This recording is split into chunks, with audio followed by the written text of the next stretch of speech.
Hello.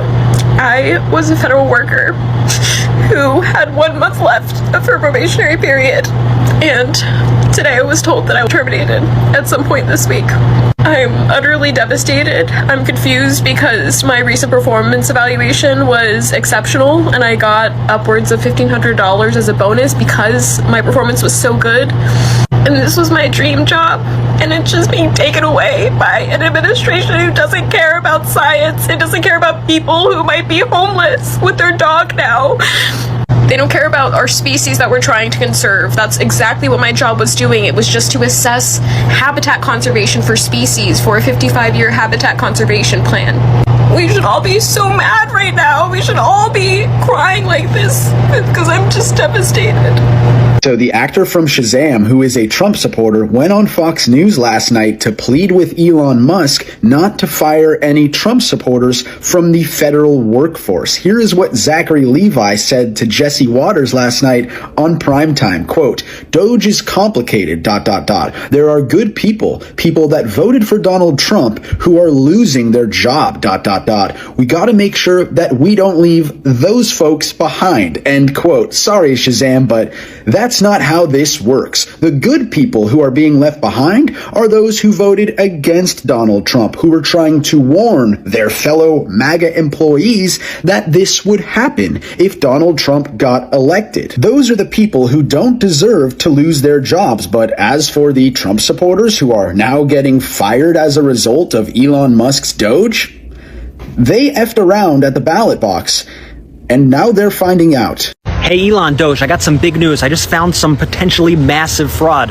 Oh wait, it looks like it's from you. So the DOGE team has promised for a while that they were going to put up examples of the spending that they had cut and the savings that they had brought Americans. It is 2025 and across America, people are losing their jobs at an alarming rate. But why is this happening? Today, we break down how Donald Trump's policy in his second term have contributed to widespread job losses and economic instability. Let's get into it. So they finally put up their first example, and you got to check this out. This post is from Jamie Dupree. He writes, the DOGE team is finally posting examples of where they've cut spending. This one claims $8 billion in savings. You can see the $8 billion in big numbers right over there. But if you look at the fine print in the upper right, it's a contract that is instead valued at $8 million. Let me just zoom in for you so you can see what it actually reads on the contract, $8 million. And by the way, that's a ceiling. That's the most that the contract could potentially be valued. It also looks like this is a multi-year contract. But here's where the fraud comes in. So when journalists pointed this out, it appears that DOGE tried to cook the books in order to change the actual numbers. Jamie Dupree followed up writing, the top is what it looked like a few hours ago. Now someone has gone in and changed 8 million to 8 billion in the FPDS system. Also, the dates are now different. And you could see here that magically that $8 million is now $8 billion. Then when DOGE was called out for that, they changed the website to remove the screenshot entirely.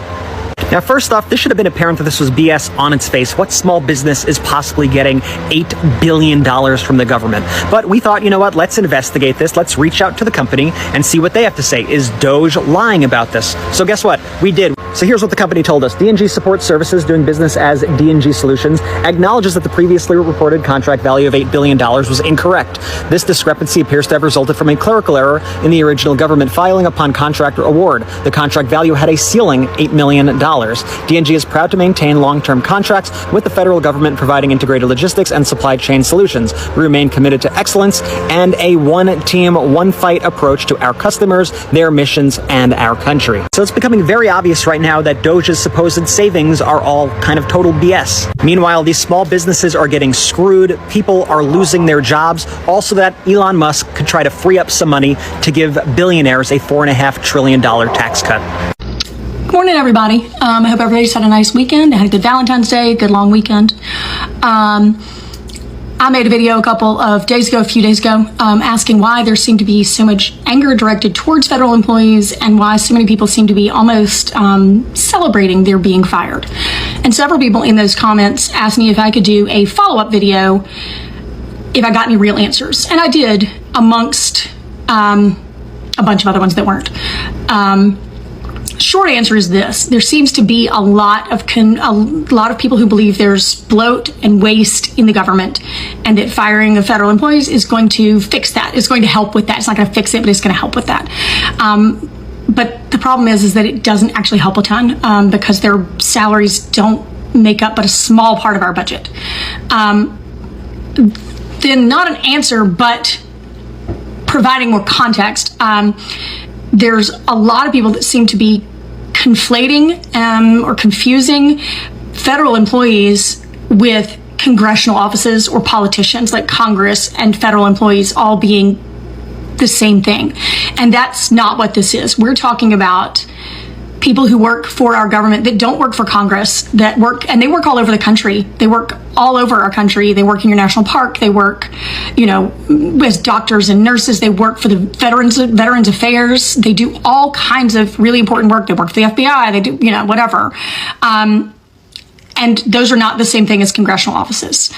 So basically, we need to listen better, I think, is more what it is. And we need to unite ourselves rather than trying to be so angry at each other and be angrier at the people who aren't giving us correct information. And I think that's a huge part of it. So anyway, so there it is. There's a lot of people who think that there's bloat and waste in the government. And there is, and I don't think any federal employee would disagree with that, honestly. I think most federal employees would say, yes, there are ways that we need to change things, and yes, there are things that we could cut and whatever else, but they're cutting the employees themselves isn't actually going to help. It's not going to help enough. It's not going to help very much at all. All right. Thanks, y'all. Have a great day. Bye. I am so freaking pissed off right now. I just left my DHS office. I had a review because somebody else has reported me to my caseworker to the state of Michigan because I get over $4,000 in food stamps. I get almost $2,000 in cash benefits. And because I am making money on TikTok, they don't believe I should be able to get welfare. Well, come to find out, if you own a home or own any type of property, you are supposed to report that to your caseworker because they take that into consideration. So because we own our own home and because we own 3 vehicles, they are now taking everything away unless I sell all my assets. So if you own any assets and you receive welfare, you might want to report it or you're going to get cut off. So I either have to sell my home and my vehicles or lose my benefits. And that is not fucking fair. That is not fair. So you're saying to receive benefits, I can't have nice things. Those are my benefits. Mine. I should be able to have nice things. Hey, I'm gonna do you a solid right now, okay? I really want you to send them this video, alright? Alright, just send this to them, alright?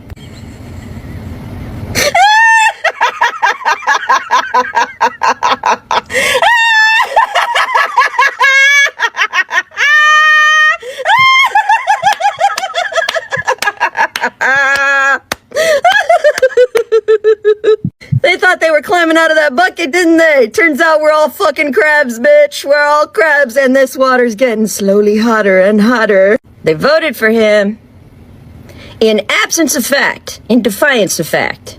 They sought out alternative information that supported their bias. But what was the bias? Why were they so goddamn inclined to Donald Trump? Why did they fall prey to him? It's bigotry. Yeah, they have a latent superiority bias. They think they are the exceptions and they will be spared. No, my friends, you are actually victims alongside the rest of us. The people you thought you were targeting, you actually turned that on yourself. Point the finger, how many are pointing back at you? Oh yeah, maybe next time you will take your arrogance down a notch.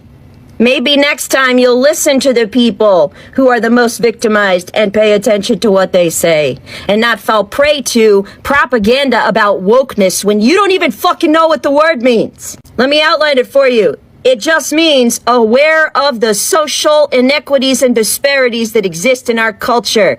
Ones that are about to become painfully obvious to you too, you cunts. But see, here's the thing. We are what they made us. We're not trapped in here with you. You're trapped in here with us. Yeah. Try getting that trust back. Ooh, that's not happening. So while you're starving to death without your Social Security, I just want you all, both of you, to remember that we had this conversation and that you get no sympathy from us. None. Because you were so blatantly self-absorbed. So selfish, so arrogant, you get nothing. You get to starve.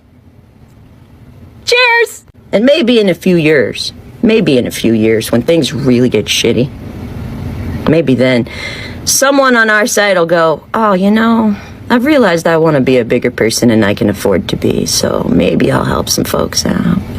But I'm going to prioritize my help for the people who need it the most. That being the people who are going to be the most victimized by this whole thing that you've caused. So I'm going to prioritize my help to people like trans folks, brown folks. Yeah, you're last on the list. These are the consequences of your actions. This is for all of the MAGA folk who are crying right now because they've been fired.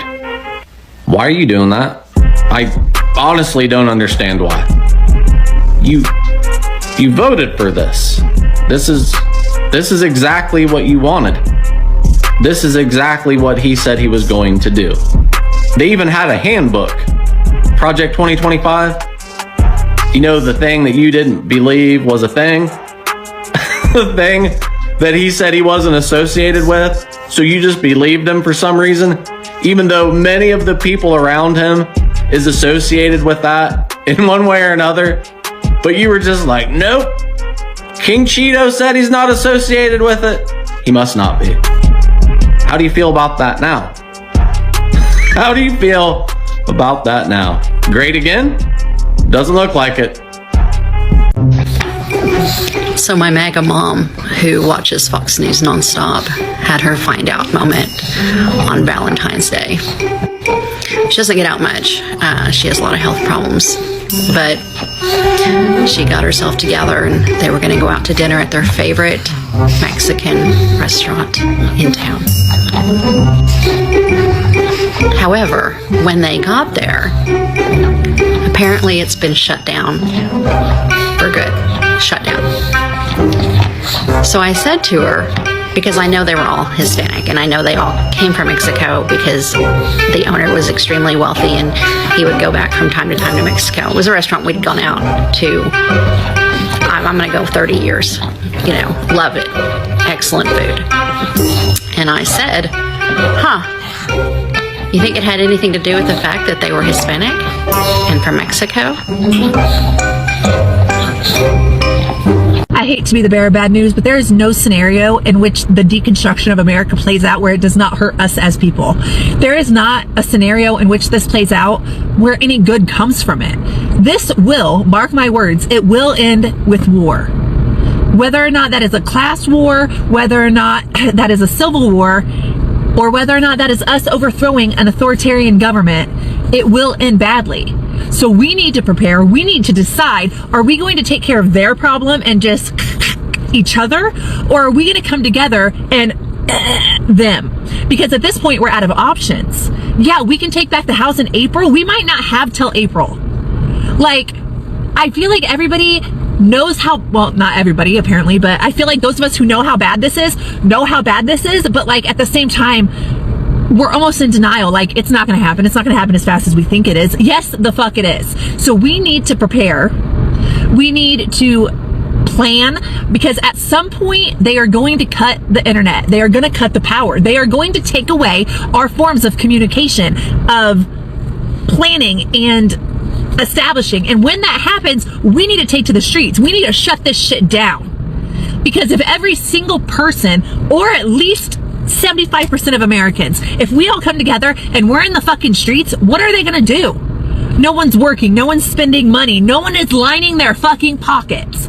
So just know that this is going to end in war. This is not going to end well. And we need to come together as Americans. I don't care if you're black, I don't care if you're white, I don't care if you're tan, I don't give a fuck if you are a trans individual or a gay individual. We are people, we are Americans, and we have to come together because this shit is not going to end good for anybody. Even if you are on the wrong side of history right now, this shit will not end well for you. So, get it the fuck together. Let's come up with a plan. Because I feel like people are still excited about summer. They're like, ooh, summer's coming. No, it's not. Like, in the words of Game of Thrones, winter is coming. Even though it's fucking winter right now, I hope you get the point. Because it's not like we're all just going to be out here on the beach this summer. Like, we're all going to be fighting for our goddamn freedom. We're all going to be fighting for our rights. We are all going to be fighting for a better world for our kids to grow up in. And it sucks because I really feel like at the heart of it, we all want similar things. Y'all just want to control everybody else and make them believe all the way you do, and we just want people to exist and be their authentic selves. But at the end of the day, I think that we all want a better and safer world for our children to grow up in. And right now, with the authoritarian takeover that's happening, the coup that is happening, that y'all are denying, we will never get there. And I don't know about you, but I want my 5-year-old to grow up. Period. In a world where he is not discriminated against or treated less than because he has the most beautiful skin complexion ever. So, class war, civil war, or overthrowing the government. Let's do this. I'm going to say this as former MAGA, someone that knows it better than anybody else. I spent 4 fucking years defending that asshole in the Oval Office. You want to know how you beat them, how we beat them, how we tear these fascists down? Stop making them comfortable. You make them as uncomfortable as possible. And I'm going to tell you what I mean by that. What happened 6 years ago today?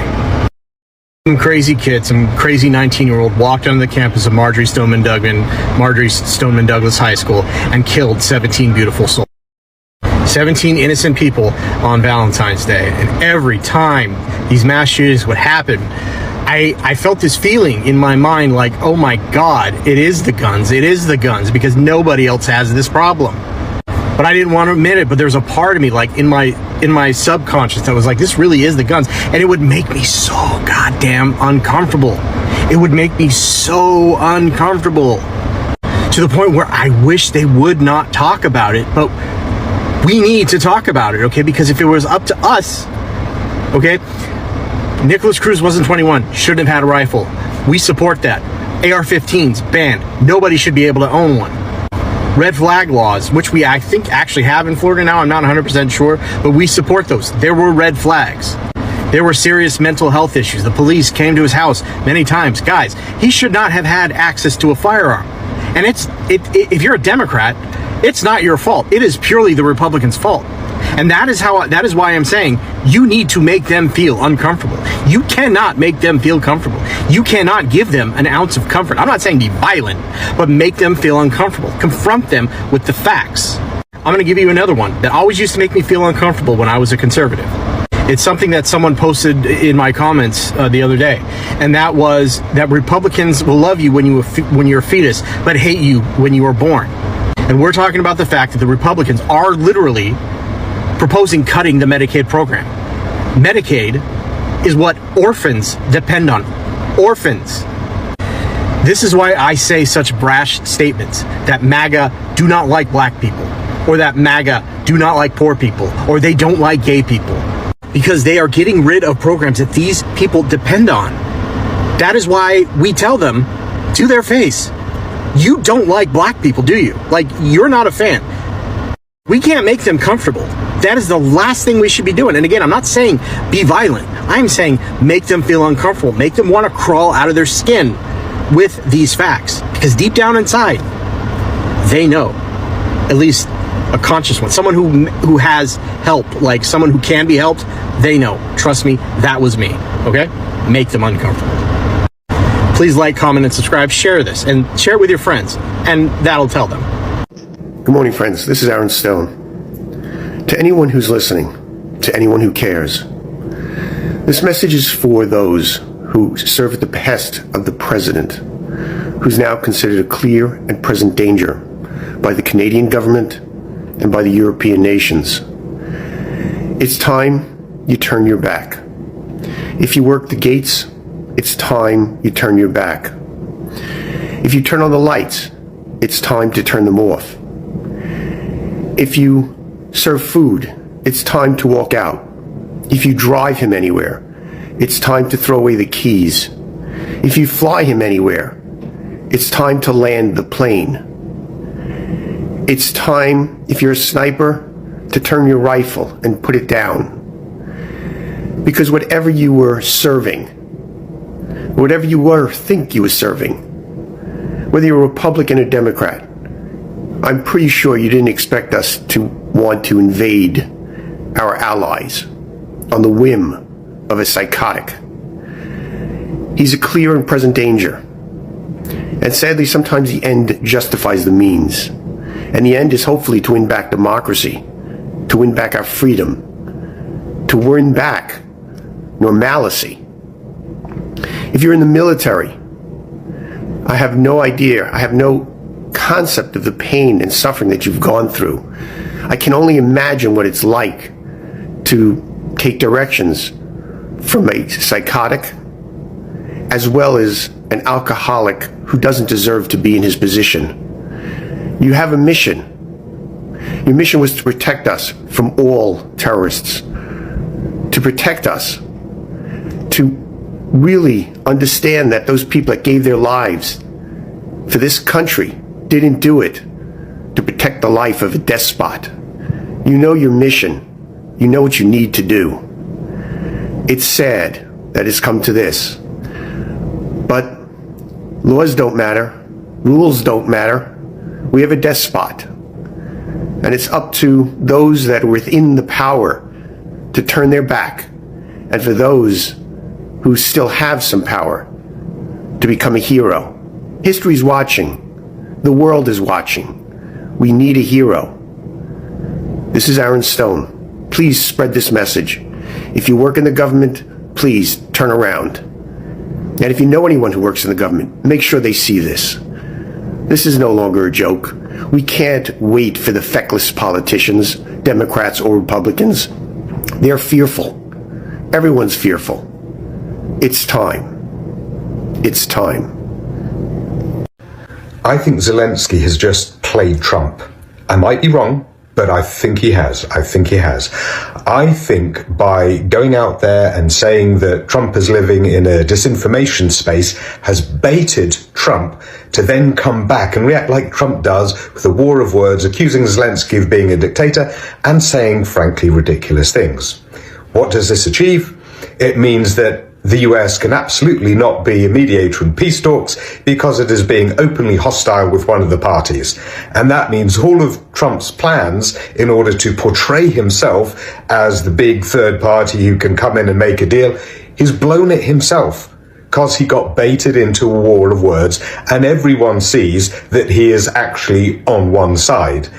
And that means that it essentially is going to have to pull in other parties like Europe, like China, the States still, but the dynamics are totally different now. And Zelenskyy stood up to him and called him out, and Zelenskyy will also know that Democrats and Republicans alike within the US power structures think that the US should be supporting Ukraine to re-establish its sovereignty. So by baiting Trump out even further means that Trump is going to be in a mess with his own party at home. So it's a ballsy move, but at the same time, Zelenskyy didn't have much to lose after Trump made it pretty clear that he was just going to be echoing Russian disinformation and trying to get at Ukraine's resources. And in fact, this, I believe, and I thought this before I saw this war of words, I thought Russia had already messed up by being too effective with Donald Trump and implanting their thinking into Donald Trump too strongly, so it looks like the man is completely captured rather than coming to it from a different angle. So I think Russia have messed up and Trump has messed up, and Zelenskyy has put down a strong hand, and now the game just changes because it's not going to be on the terms that Trump was hoping to make it on. Dear Americans, let me ask you a question. This is your favorite German fool speaking again. Don't forget to follow me. And this question doesn't come from anger, or it is a kind of, resentment, but is the "I didn't vote for Trump," is that the new "I didn't vote for Schmittler," like German people said after the war? When Adolf Schicklgruber came to power in 1933, this happened by election. And the Schmatzis, they still were a minority, but they were a brutal and loud and ruthless minority. And many people even made fun of him. And the vast majority, they just didn't care. So it happened. And things changed quickly, as we all know. Nobody expected this man would be in office for a long time. Everybody expected that, he would be gone in a couple of months. But once again, we all know how this ended. And this is why I ask you this question, because in some time your kids and your grandkids will come to you and ask you, where were you when all this happened? What did you do? Which side were you on? And you will have to explain this. And this is going to be really hard for you. Because what I see right now is, like in Germany at that time, a lot of people complying. And that's the biggest problem. It's not being against or for this, it's just silently complying. Where are the marches, the demonstrations, the rallies? I'm talking about these big things. Not some people standing around somewhere. Where are they? I didn't see that during the election period, and I don't see it now. Just feeling bad or feeling ashamed, this doesn't change nothing. And silently complying, this doesn't change anything. Thousands of federal workers are losing their jobs as part of the Trump administration's efforts to drastically downsize the government. The sweeping cuts are being felt across areas and agencies, from public health to consumer protection to national parks. Staffers at some agencies says the notification process has been chaotic, leaving their employment status and teams' futures unclear. To add to the confusion, some employees have received termination notice only to have their firing reversed within days or even hours. Trump has doubled down on his trade war strategy, imposing new tariffs on China, Mexico, and the European Union. But instead of protecting American jobs, these tariffs have driven up costs for businesses, leading to factory closure and layoffs, especially in manufacturing and agriculture. Once again, Trump has pushed massive tax cuts for corporations and the wealthy. While big businesses celebrate, working-class Americans are left behind. Many companies have used their tax break to automate jobs or move operations overseas instead of hiring more workers. Without proper oversight, financial instability has caused a new wave of economic uncertainty. Industries like renewable energy, which saw significant growth in past years, are now struggling due to government cuts and lack of investment. New immigration restrictions have created several labor shortages in industries like agriculture, constructions, and healthcare. With fewer workers, businesses are either shutting down or cutting jobs, worsening America's employment crisis. Thank you for watching. Bye for now.